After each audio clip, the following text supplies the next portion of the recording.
اعلیٰ حضرت کو نا اپنی بات منوانے کا بڑا ڈھاب آتا تھا. بہت ساری باتیں ایسی ہیں جو بھی کتابوں میں موجود نہیں. ایک تحریر میں بریلی شریف کے بزرگوں کی روایات پر مرتب کر رہا ہوں، اگر کبھی موقع مل گیا تو اس کو ترتیب دے کے کسی وقت پیش کریں گے. بزرگوں کی روایات ہیں.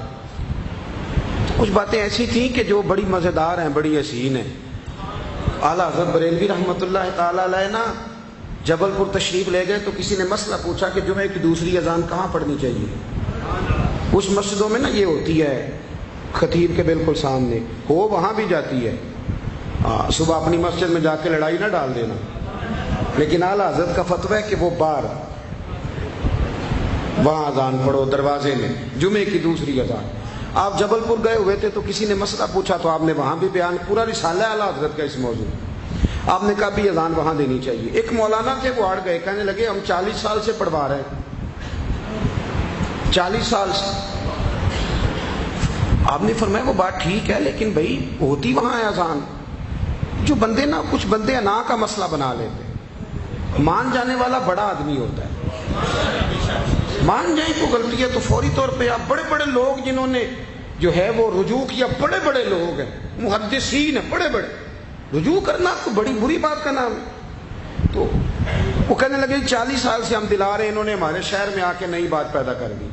جا کے نا تو کچہری میں مقدمہ کرا دیا. اعلیٰ حضرت انگریز کی عدالت کو عدالت نہیں کہتے تھے، فرماتے تھے عدالت وہ ہوتی ہے جہاں عدل ہوتا ہے، یہ کچہری ہے. اور کبھی انگریز کی عدالت گئے بھی نہیں، بلکہ وہ ڈاک ٹکٹ پر جب انگریز کی فوٹو لگاتے تھے تو الٹی کر کے لگاتے تھے. تو کبھی گئے نہیں تھے. وہ جو نائب قاصد ہوتا ہے نا جو آواز دیتا ہے فلاں بن فلاں حاضر ہو ادری، وہ اعلیٰ حضرت کا مرید تھا. خود تو نہ گئے پر اسے ساری بات سمجھا دی. وہ مخالف پارٹی جب پہنچی تو انہوں نے کہا وہ نہیں نہ آئے، اب دیکھنا ہم جج کو مسالے لگا کے بتائیں گے کہ وہ تو آپ کی بھی نہیں سنتا. آیا ہی نہیں. وہ جج صاحب نے کیس پڑھ لیا سارا کہ مقدمہ یہ ہے کہ ایک مولانا کہتے ہیں یہاں اذان پڑھنی چاہیے، دوسرے کہتے ہیں. جج بھی مسلمان تھا. توجہ ہے میری بات پہ؟ بات ختم کرنے کی طرف آ گیا ہوں. کہا جناب یہ کیس ہے. تو وہ جج کہنے لگا اپنے اس نائب قاصد کو، اس ادری کو کہ ذرا آواز دو مولانا احمد رضا ولد نقی علی خان حاضر ہو. تو باہر جا کے آواز دینی تھی نا. وہ جج کے سامنے کھڑا ہوا، کانوں میں انگلیاں لے لی، کہنے لگا مولانا احمد رضا ولد نقی علی خان حاضر ہو. اور جج صاحب کہنے لگے میں تو آیا بیٹھا ہوں، باہر جا کے کہنے لگا جی یہی تو میرے پیر فرماتے ہیں، یہی تو وہ فرماتے ہیں کہ خطیب صاحب تو آئے بیٹھے ہیں جمعہ پڑھانے، باہر جا کسی اور کے کان میں بھی آواز پڑے. وہ بھی آ گیا. جج صاحب کہنے لگے جی مولانا کو آنے کی ضرورت نہیں، وہ جو بھی کہتے ہیں ٹھیک ہی کہتے ہیں، کوئی تکلیم کرنے کی ضرورت نہیں. کل کے رضا ہے خنجر خونخوار برق بار، آدھا سے کہہ دو خیر منائیں نشر کریں. ان کو نا بات کرنی آتی تھی، بات منانی آتی تھی، سلیقہ آتا، ٹھب آتا. اس کے باوجود سید ایوب علی رضوی صاحب کہتے ہیں کہ یتیم آیا، ایک یتیم آیا اور اس نے آ کے کہا حضور آپ کی دعوت کرنا چاہتا ہوں. غریبوں کے ہاں بھی جاتے ہو؟ میں یتیم ہوں، باپ کوئی نہیں. تو اعلیٰ حضرت نے اٹھ کے ماتھا چوما، فرمایا ضرور آئیں گے، کیا کھلاؤ گے؟ تو جھولی کے اندر نا اس نے چنے کی دال ڈالی ہوئی تھی. کہنے لگا حضور یہ پکاؤں گا، رات کو بھگو دوں گا، سویرے پکاؤں گا، زور کے بعد آ جائیں. فرمایا ایک بندہ ساتھ لانے کی اجازت دیتے ہو؟ کہنے لگا لے آئے. فرمایا یہ سید صاحب میرے ساتھ آئیں گے. سید صاحب کہتے ہیں اگلے دن اس کے گھر گئے، اندر جگہ کوئی نہیں تھی اس کے پاس بٹھانے کی. اس نے باہر گلی میں ٹاٹ بچھا دیا.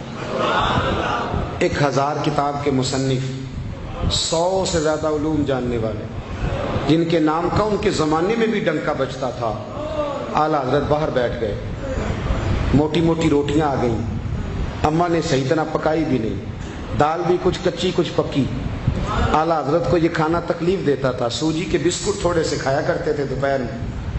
اس نے ایک روٹی رکھی تو اعلیٰ حضرت نے کھائی. کہنے لگا میرا دل کرتا ہے آدھی اور کھائیں، آدھی اور کھائی. سید صاحب کہتے ہیں میں نے کہا حضور صحت کے لیے ٹھیک نہیں. فرمایا شاہ جی چپ کر جاؤ. کہتے ہیں گلی سے لوگ گزرتے، اعلیٰ حضرت فرماتے تم جاؤ بھائی، تمہاری دعوت نہیں ہماری دعوت ہے. پھر وہ کہنے لگا ابھی جانا نہیں، میری اماں چائے بنا رہی ہے. کہتے وہیں بیٹھ کے چائے پی. جب اس نے اجازت دی واپس نکلے. کہتے میں نے عرض کی حضور آپ نے دین کا کام کرنا ہوتا ہے، طبیعت خراب ہو جائے تو فرماتے ہیں اس اعلیٰ حضرت کی آنکھوں میں آنسو آ گئے. فرمانے لگے تم نے دیکھا ہے یتیم کا چہرہ کتنا کھل گیا تھا؟ تم نے دیکھا ہے وہ کس طرح گھوم رہا تھا؟ اس کے زمین پیر پہ نہیں لگ رہے تھے پیر زمین پر. آپ فرمانے لگے شاہ جی طبیعت خراب ہوگی تو کچھ دنوں میں ٹھیک ہو جائے گی، لیکن جب یتیم راضی ہوتا ہے تو اللہ بھی راضی ہوتا ہے، اللہ کے نبی بھی راضی ہوتا ہے.